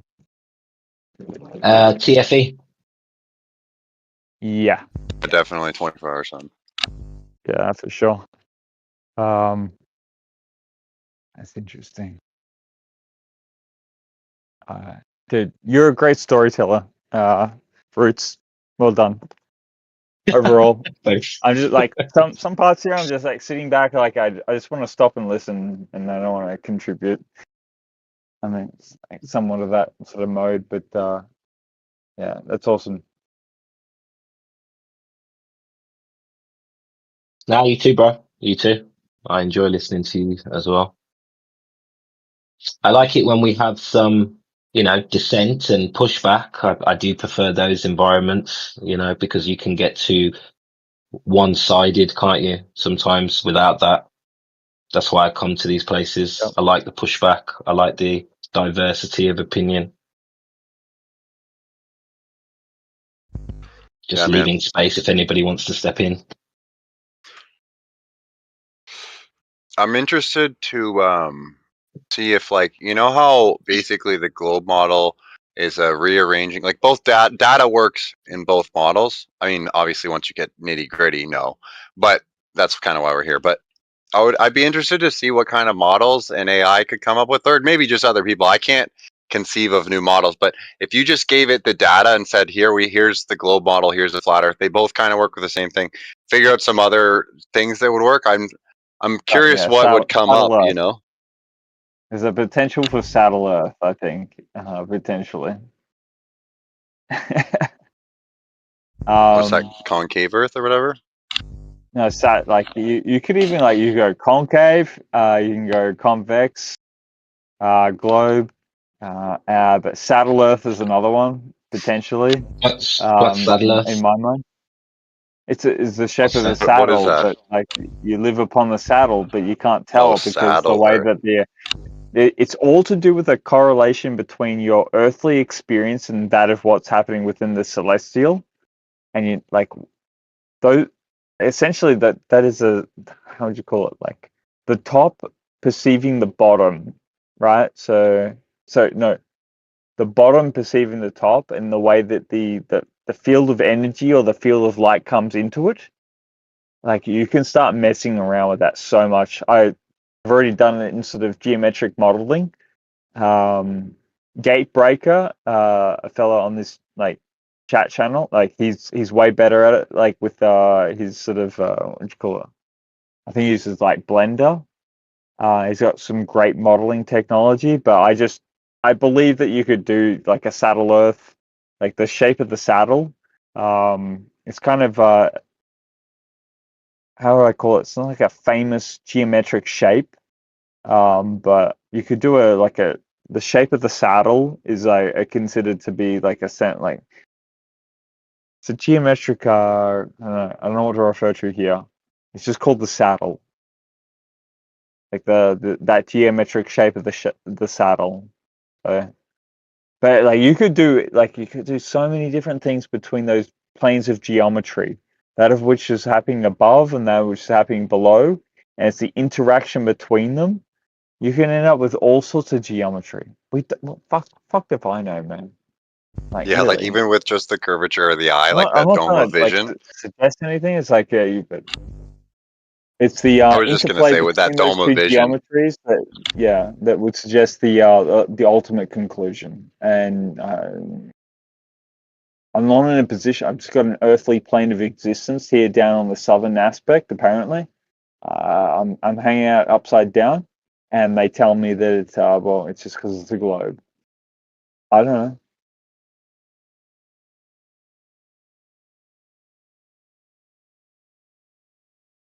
Like the theory of relativity just seems to suggest that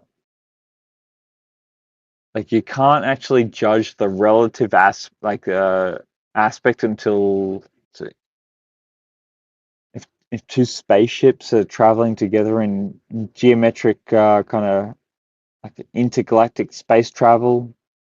Yeah, you Which need one points of index to which know where one you knows are. which the other one is moving? Like, are you both moving?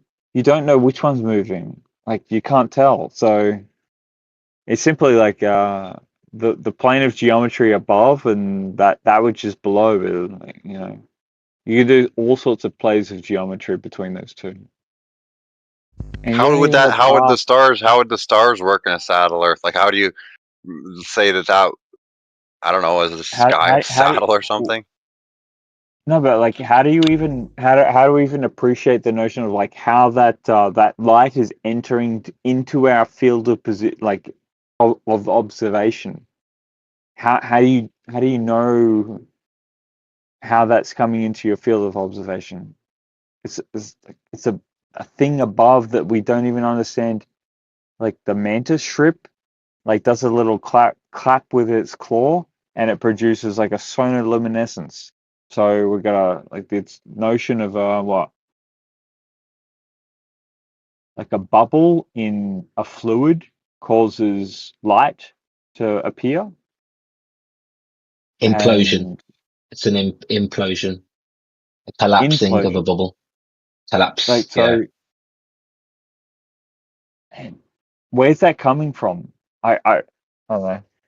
I've been over in the EtherCos, what's it called, server, and they don't like the dual pole model. They seem to be sort of scoffing at it. I haven't actually been able to antagonize the notion of like why they think that necessarily, but they don't like it. They're all they're all Gleason map. Gleason map. Okay. Yeah. With a 24-hour sun. Yeah, 24-hour sun. Yeah, Gleason map basically. Well, because with the way that they're working with the geometry of like how the light enters from above upon the earthly experience, and they're sort of able to explain the way that the light comes in on like a circular path. So then, even like E1's model seems to suggest that light travels in sort of on like magnetic sort of like lines. So when you look up at the sky, it's just literally traveling on like magnetic lines, like leading to your position on the Earth. So I don't know at that point, like how that like what was it? What would you call it? Luminous like experience that is happening above, and it travels into your position upon the Earth. Like it could be coming from the total other end of the realm. It could be happening totally on the other and it wraps around and it comes into our field of vision. Yeah, that's like what a coffee cup caustic, coffee cup caustic effect. But they're gonna have to invoke a dome for that. You're gonna need a reflection. The sun would be a reflection. Yeah, because there's an actual, like, it's not just that weird rim thing you're seeing. You're actually seeing a ball still. Well, that's your field of vision, like your celestial field above you. But what the reason why like a light appears within your celestial sphere of vision, where does it come from? I don't know how it arrives at that position, because you actually don't know the like. At that point, I mean, what would you call that?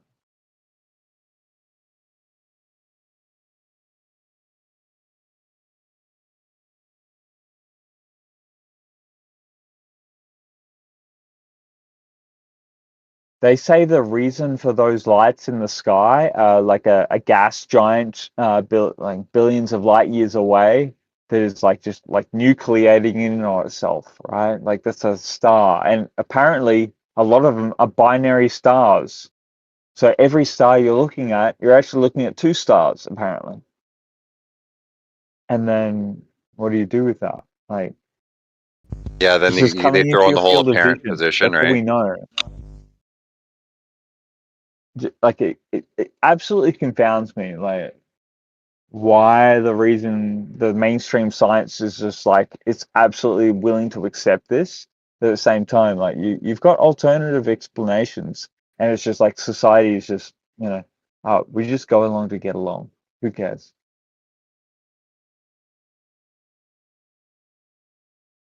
Yep, lots to comprehend.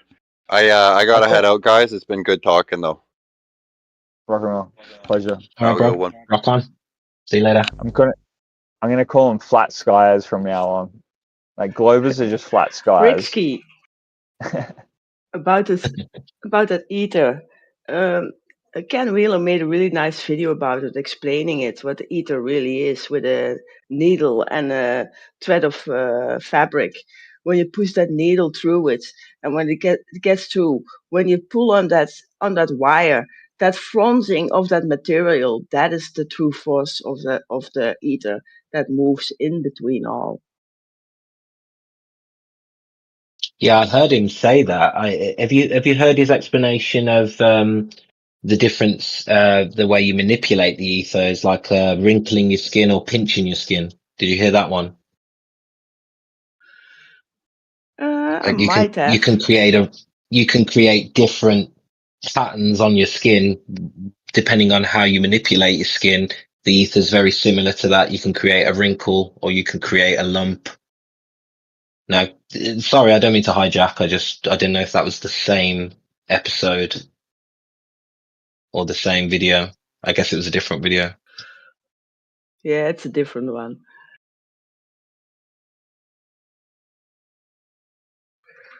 But that's the same as when you rub your arm. That pile erection just by that friction from going over your skin.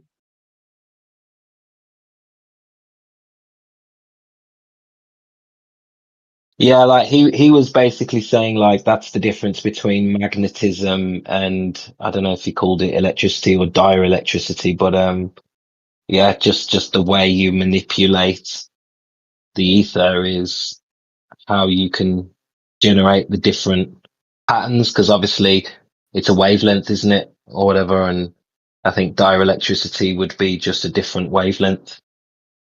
I mean, I don't know, I'm just paraphrasing here. The dielectric is where the true force comes from, because if you have a magnet that is really small as power, you get a really big field surrounding it. But when you have a big magnet, a strong magnet, the field gets smaller around it. So the real force comes from the dielectric, not the magnetic. Right. Yeah. I mean, I still don't really understand. Is dielectricity similar to what I think Eric Dollard calls counter space? Or would that be completely different? I don't know if you've heard of counter space.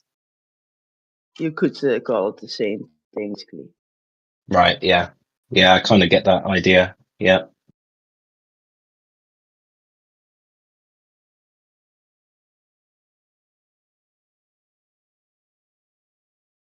I mean, it makes a hell of a lot of sense just by understanding the basics of how magnetism and electricity work and their connectedness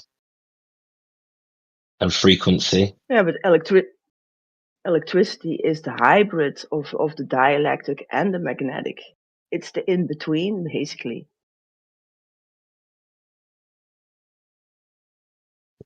Yeah, it's the wrinkle. So you've got a pinch on one end. Of the yeah, but it's the unification of both, of the dielectric and the magnetic combined.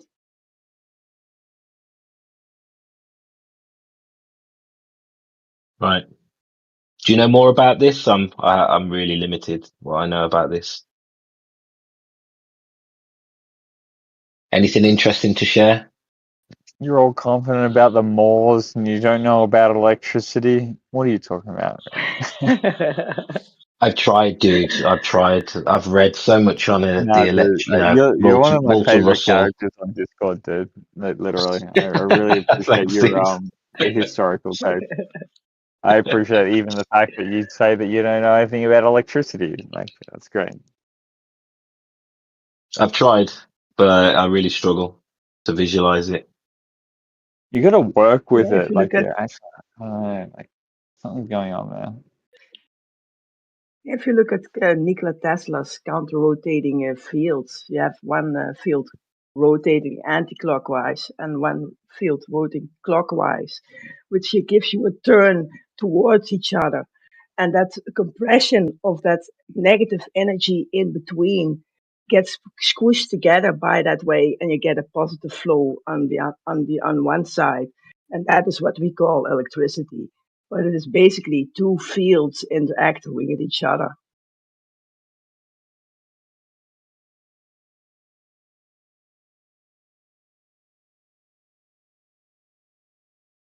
What's the field?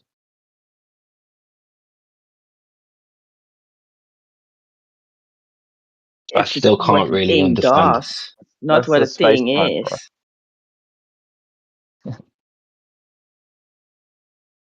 You can't have fields without things that produce that field. Right. So a bit like in the modern science documentaries when they tell you about space-time, would a field be similar to when they put the basketball on the trampoline or the bowling ball on the trampoline and you have an imprint? Is that kind of like a field in an electric sense? something is creating an indent in the ether? It's compression, basically. Yeah, it's pushing against the fabric of space itself. It's displacement, and that displacement gives you friction, and that's springing back, basically. So all is interacting with each other.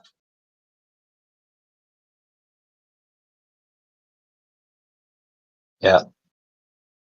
I'm not even. Are you sure it's actually like manipulating the space, or is it just like the field of the ether, like that just like perturbates everything, and it's just creating the differential within the ether compared to the space, and that's the potential. Yeah, but if you look what frequency and vibration basically is, it is the displacement of all in the system.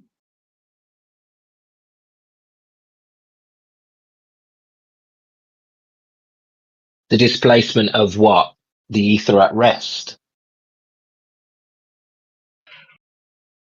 No, everything that is on the move and that is pushing to the background medium, basically, and that is displacing everything.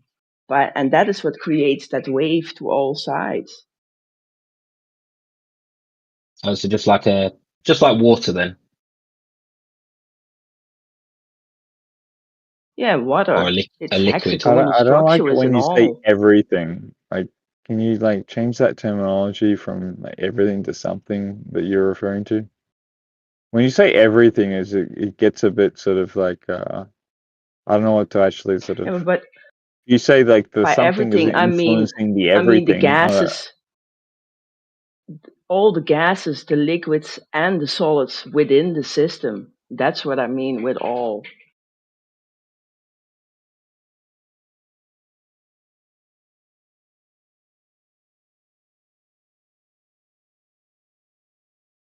I can't encapsulate that.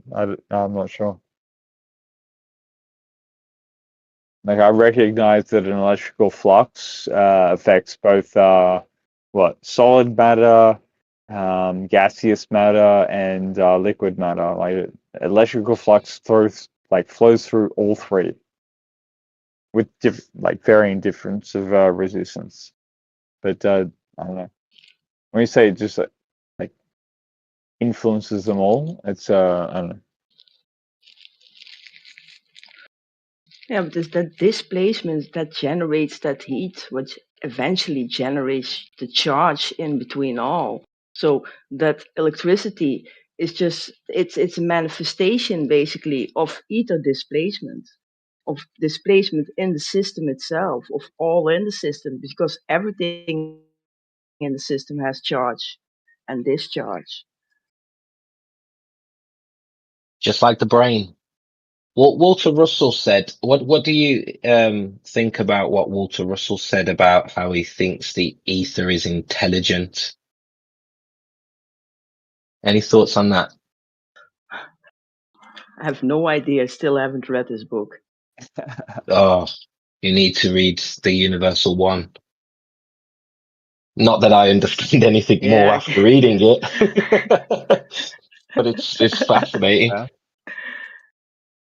Yeah, but it's similar to what Tesla was teaching and everything, and even what Eric Dollar and even Maxwell was teaching.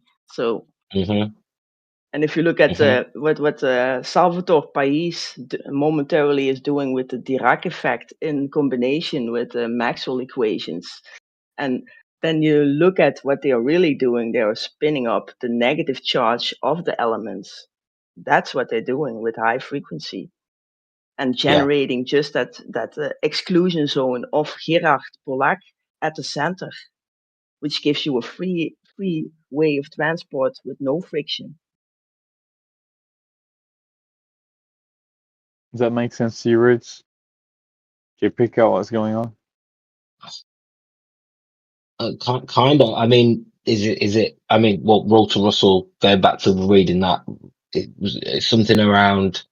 I don't know. The first thing that popped in my head was I think he mentioned something about energy is motion within the ether, and that light is a manifestation of ether in motion.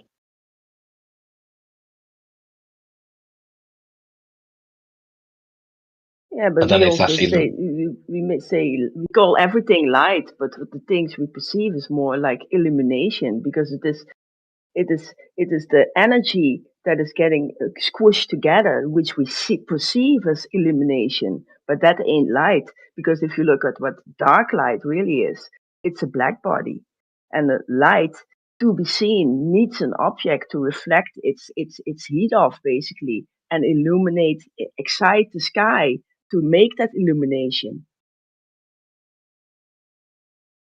Right, yeah, but that's the same thing though. That's the motion, right? You need that motion in order to Yeah, manifest you any need that energy. motion. But that motion, we measure that by the P waves and S waves, which are oscillations. Everybody's always talking about rotation, but what the world really is doing is oscillation. Even the Schumann resonance shows you that with a middle frequency, a lower frequency, and a high frequency. That is a sine wave. That is an oscillation. Yeah.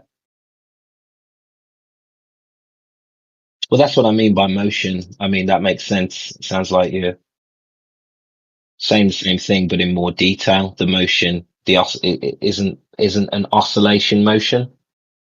It's the same thing, isn't it? It's a harmonic motion. Yeah, yeah. And even the oceans show you that. That is a wave going one way and returning. That's an oscillation.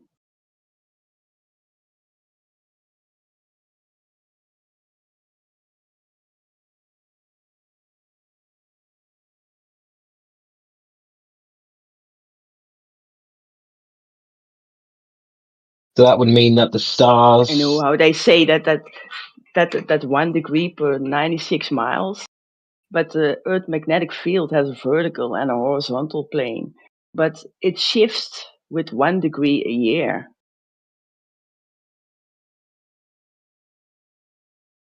See, I'm thinking about alchemy now because it makes more sense that every symbol has a frequency, every frequency has a sound, every sound has a color, you know, and that everything sort of can be broken down and understood in this frequency sort of idea. So that means all the stars, galaxies, they're musical patterns, basically, in my mind, at this point. Yep. Dude, I got the best Yeah, but if you podcast. look I'm at gonna send you a that podcast I Christmas listened to. tree, if you look at that Christmas tree, for that stars are following basically, that is just half of an hourglass. Right. But what's so relevant about the Christmas tree for you to say that? If you have a centripetal and a centrifugal force, and if you look at CIA documents that speak about that centrifugal force only starting at 1,000 kilometers above the surface, then there is something off in the hourglass they are showing us, because it should have two sides, not one side, just like stars they are showing us. Hold on. So you believe there's a centrifugal force coming from the Earth?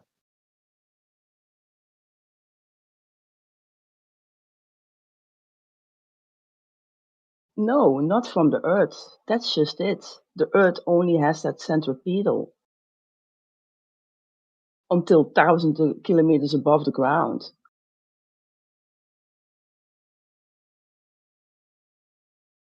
Mm-hmm. Hmm.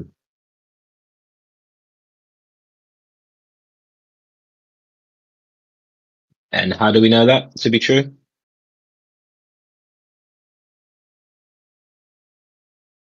Yeah, that's just little hints in documents, but there's no way to prove that.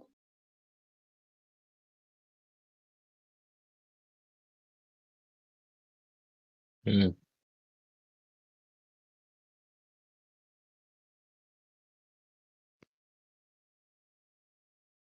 But if you look at the research of 1962, where they measured the electrons in the Earth magnetic field, they found out that it was two smaller fields within a bigger field. But if you look at Ken Wheeler has a video about it, about the toroidal field of a ring magnet. That is 3 toroids in one, just as basically what NASA is showing in those documents of 1962. And that's okay. So the same overlay of different toroidal patterns can be seen in the magnetic field of Earth. Is that what you're saying? That you see in a bar magnet? Yeah, but I posted a picture in the live stream text of that flower of life. And if you look at that spherical triangle that's in there, that's basically what the globe is abusing to measure the sky. But when you put that on a flat surface, in a triangular shape, it makes a lot more sense, and that gives you that half toroidal field, that bull toroidal field. Basically, that's a toroidal field sliced in half and put on the open circles. And that's why I always say we only live on an east and a little part of the east and a little part of the west, and that's why those stars have that Greenwich line where they overlap, basically, what Ian was showing. But I think it's just the rotations of the lights in the ground below the sky, below that outer field, basically, that projects all from the inner field in one projection.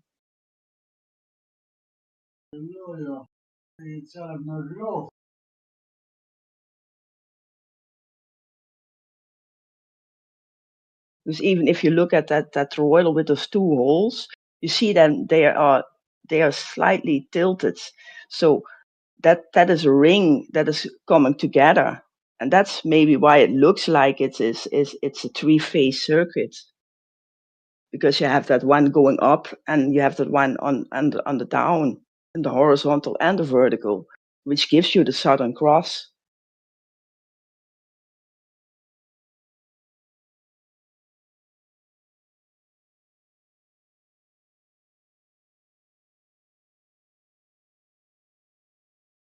And if you look at the right-hand rule and you apply that with the jet stream going over with the westward drift over the lands, over all the lands from west to east, but when you put that thumb in that line of that jet stream, you get both hands. You get exactly the field, the field of the both hemispheres, east-west.